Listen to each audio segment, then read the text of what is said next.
Hello and welcome to the vlog. Today I want to talk about Python type hints. This week we decided that we were going to add type hints to our Python code base for our product here. It's virtual. We have a fairly large Python code base of about 100,000 lines, and when you deal with code bases this large, you run into the problem of type safety quite frequently. Python is a very powerful language and extremely convenient to use, and a large part of that power comes from the fact that it's dynamically typed, or duck typed as people would say. And this has a lot of benefits. It allows for rapid development. It allows you to be concise in the way you express ideas in code, and as a consequence, it's a very productive language to work in.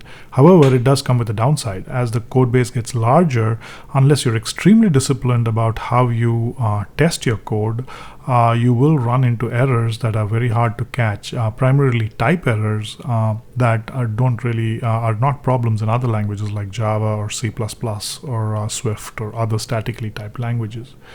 The way one traditionally overcame problems with typing, lack of static typing in Python, is that you would test extensively. You would write extensive unit tests, make sure that everything, your functions worked or methods worked over a variety of types, and even when they were passed garbage and they did the right thing or did meaningful things. And that is a significant overhead. One should still do that. But now there is a better way. Python 3 has type hints, and with Python 3.5, those type hints, the type hints feature has become quite effective.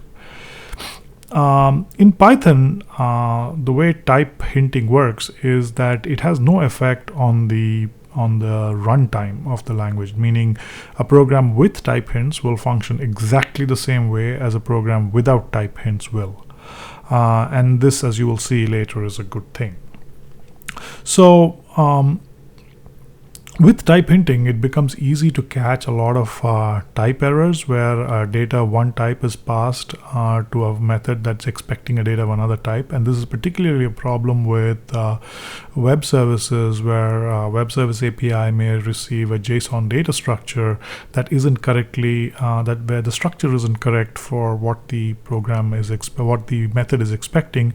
And somewhere deep inside your framework code, there'll be a failure, and that may or may not propagate up the stack, and things will fail, and if you're unlucky enough, fail silently and corrupt your data.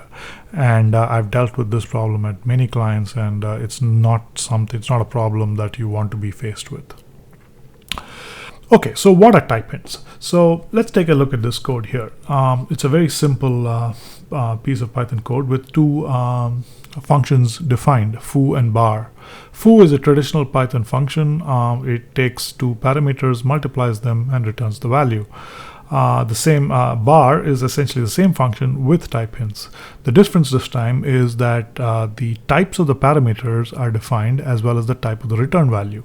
So it takes two integers a and b and multiplies them to return an integer. That's the type hinting system.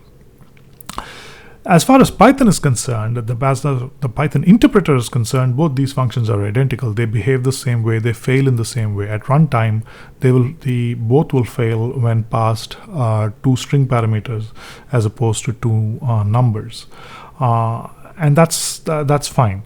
However, when you run this Python program through a static type checker like MyPy, you will find that it will actually fail. And tell you that you're passing an incorrect parameter type. So let's see how that works. So let's just, for completion's sake, run the function foo.py, and you see it can't multiply a sequence of non-int by type star. At runtime, it tells you that. No big deal. Now when we run MyPy on foo, you'll see that it generates an error. Argument 1 to bar has an incompatible type string. It's expecting a string, it's gotten an int. And this is how static type hinting works, and it works with a static type checker like MyPy.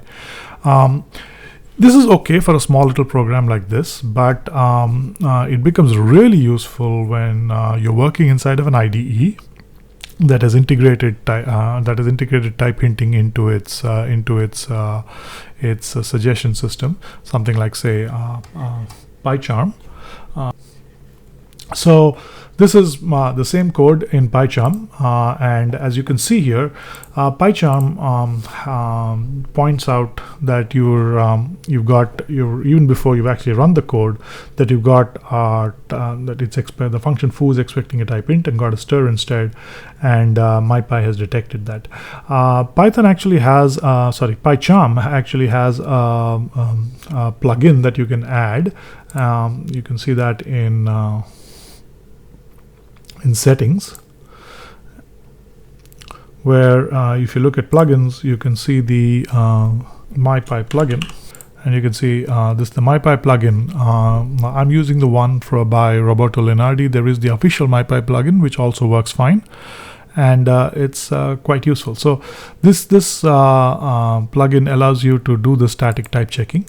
And you can run it from here. So there's a console, there's a MyPy console, and you can actually run the static type checker separately on demand, and it'll point it out. So both dynamically, as in the pop-up here, as well as if you run it, it shows you explicitly this thing. So for a small program like this, it's not a big deal.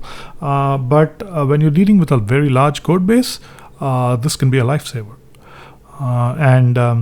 And so that's the reason why this week we are slowly converting all our existing Python code into code with type hints.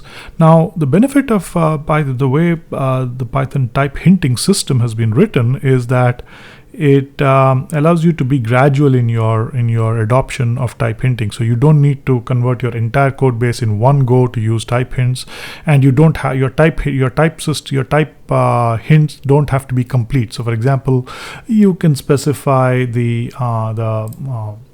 type of one parameter but not the other, and you can get away with it. And when you feel, so for example, maybe perhaps at this time you quite don't know what types are valid for B. Maybe you have a matrix library somewhere and matrix multiplication is okay, and B can be a matrix as well as an integer. So in those situations, you'd like this function to work with matrix multiplication. So in that case, you can just leave out the type hint for now, and when you know the type better, you can add it. So this is just a very high level introduction to type hints, and we'll get into the details in a subsequent video. So happy coding.